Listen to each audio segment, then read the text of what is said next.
baax muy équipement médicaux yi nga xamante ne nekkul ay équipement yu xarañee wala yu jaar yoon yi nga xamante ne tey jii nii ñu ngi koy gis ci suñu hôpitaux yi donc Vito ñu gis que ni secteur santé mu nekk secteur bi nga xamante ne secteur bu très fragile la surtout ci fii nga xamante ne mooy Sénégal ñu ngi wax que ni équipement yi nga xamante ne docteurs yi ñoom ñu ngi ko am nekkul ay équipement de haute qualité nekkul ay équipement aussi de dernière génération bi nga xamante ne ñoom dina leen mën a permettre ñu def seen liggéey ci anam yu wóor donc tey taxawaayu ministère de la santé taxawaayu gouvernement bi lan la war a doon pour ci nga xamante ne mooy phénomène bi la. voilà gouvernement bi taxawaay bi mu war a def mooy plus de responsabilité. xam nga de vigilance aussi xam nga et de compétence envers le secteur sanitaire quoi sur le plan national. parce que boo xoolee ñun on a un plateau médical boo xamante ni au Sénégal. bi nga xamante ni day rencontrer avec beaucoup de manquements quoi. vraiment day nekk ci ay dafa nekk ci ay jafe-jafe daal. parce que y a une disparité aussi trop grave. sanitaire bu am sur le plan national. Si on prend l'exemple de la capitale Dakar. plateau médical bi mu am moom moo tane yi nga xam ne moom moo nekk ci région yi. le milieu rural. c'est ça parce que xam nga dafa am milieu urbain am milieu rural te je pense que ba Sénégal doonee Sénégal ba léegi. da ngay dégg ay hôpital ay niveau 1 niveau 2. niveau 3 di nga dégg ay centre de santé di nga dégg ay poste de santé. ay districts sanitaires nga dégg ay districts sanitaires doon nga dégg ay dispensaires. mais boo xoolee dispensaire sax dafa commencé disparaître léegi. di nga dégg léegi dispensaire dafa xaw a disparaître. y a des centres de santé yoo xam te ils sont en milieu rural tout centre de santé rek la am. mais au fond dara nekku fa. dara nekku fa parce que demande sanitaire bi nga xam ne clients yi dañ koy soxla pour ñu am ko foofu dafay xaw a difficile. comprendre nga. kon je pense que ni manquement yooyu yëpp jar na sax ñu def une assise nationale. de la santé au Sénégal. indi ce qu'on appelle la médecine moderne et la médecine traditionnelle.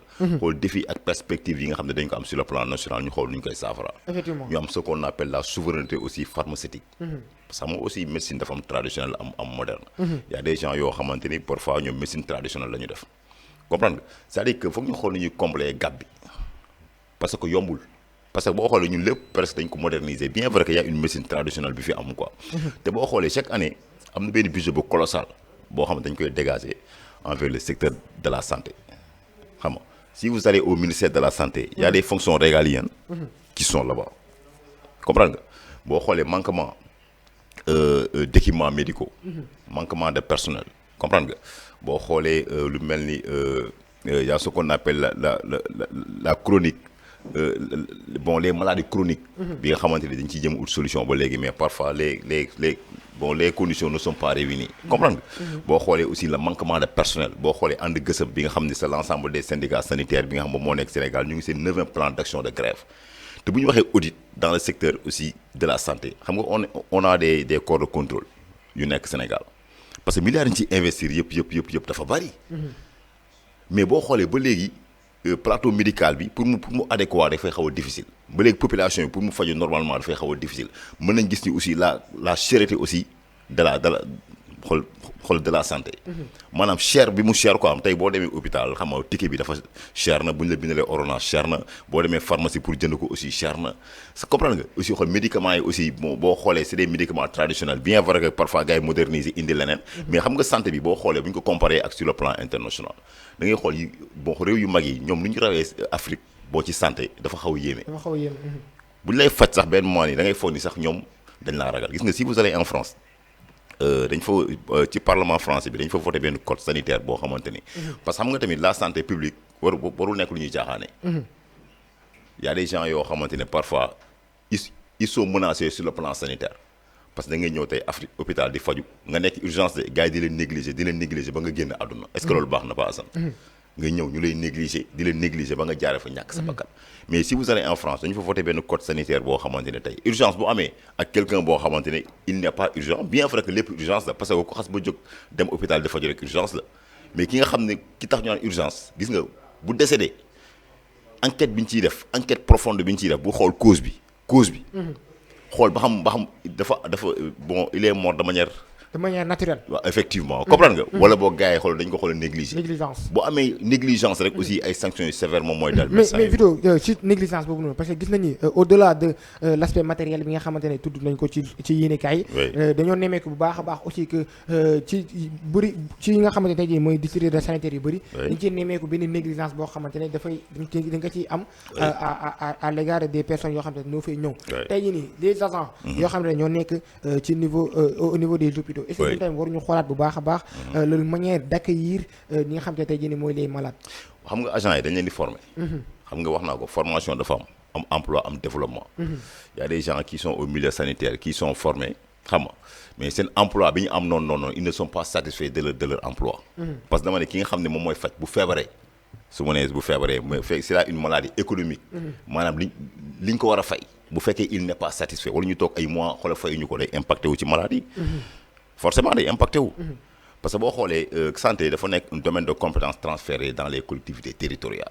boo gisee ñu def loolu parce que sensible bi mu sensible la te je pense bien que ni les collectivités aussi territoriales war na ci def liggéey boobu am solo même ba ci contrôle parce que bu ñu waxee inspection bon y a des inspecteurs parce que aussi on a des corps de contrôle nee nañ la confiance n'exclut pas le contrôle. te da ngay gis ay centre de santé yoo xamante ne malade yi tey boo fi ñëwoon nga def ak ñoom interview ne la ba nga duggee ci centre bi ak génn wala ci dispensaire wala ci hôpital bi est-ce que vous êtes satisfait non je ne suis pas satisfait. parce que les conditions ne sont pas réunies. comprendre nga. te intérêt général moom ñëpp ci war a taxaw. moo tax aussi il faut qu'il y ait plus de formation envers les agents de santé jéem a xool aussi nu ñu leen di gën a réconforter. xool équipement médicaux yi aussi nan lañ koy renforcer parce que da ngay gis ñu tabax benn hôpital xool niveau 3 mais turu niveau 3 rek la am. mais xool boo duggee ci biir équipement bon bi mu war a am da ngay gis ne affaire bi des na lu bëree bëri.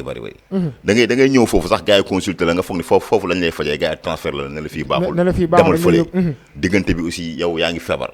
xool ambulance bi jël la yóbbu parfois ambulance sax day am problème carburant yooyu yëpp c'est des détails yoo xamante ne sa waay bon sur le plateau médical au Sénégal dañ ko war a saafara bu baax a baax. parce que bu ñu ko deful population yi moom moo ëpp rek lu mu ciy perte. parce que on a vu les grandes autorités bu ñu feebaree parfois ñoom seen jabar wala boog seen doom. dañuy jël vol sax génn réew mi parce que ñoom fekkee gëmuñu le système sanitaire au Sénégal.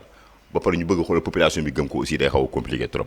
Assane Touré. merci beaucoup Vito mu nekkoon li nga xamante ne tey jii nii waxtaanee nañ ko quant à moi lenn laay wax rek mooy que ni santé dafa bokk li nga xamante ne tey jii nii ci secteur bu très vulnérable la. ndax boo xoolee accès d'abord ci li nga xamante ne tey jii mooy les soins. dafa nekk lu jafe lool sur li nga xamante ne mooy population bi surtout les personnes démunies. ñi nga xamante ne tey seen loxo jotul seen ginnaaw.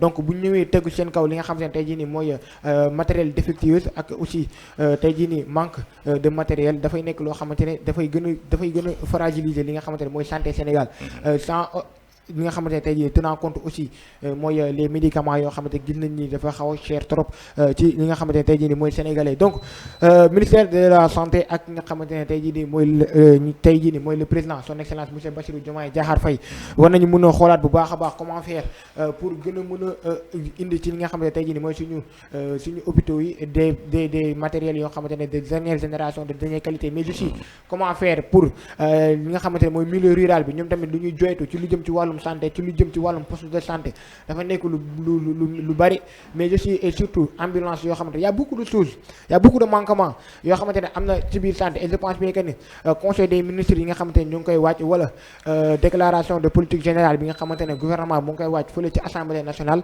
dinañ ko soulever pour ñu mun a xool comment faire pour trouver des solutions pour éradiquer ce phénomène mais aussi pour mun a permettre aux Sénégalais ñu mun a am des soins yi nga xamante ne tey jii nii de haute qualité lay doon donc sans plus autant tarder dañu jàll ci li nga xamante ne mooy suñu deuxième actualité muy des dossiers judiciaires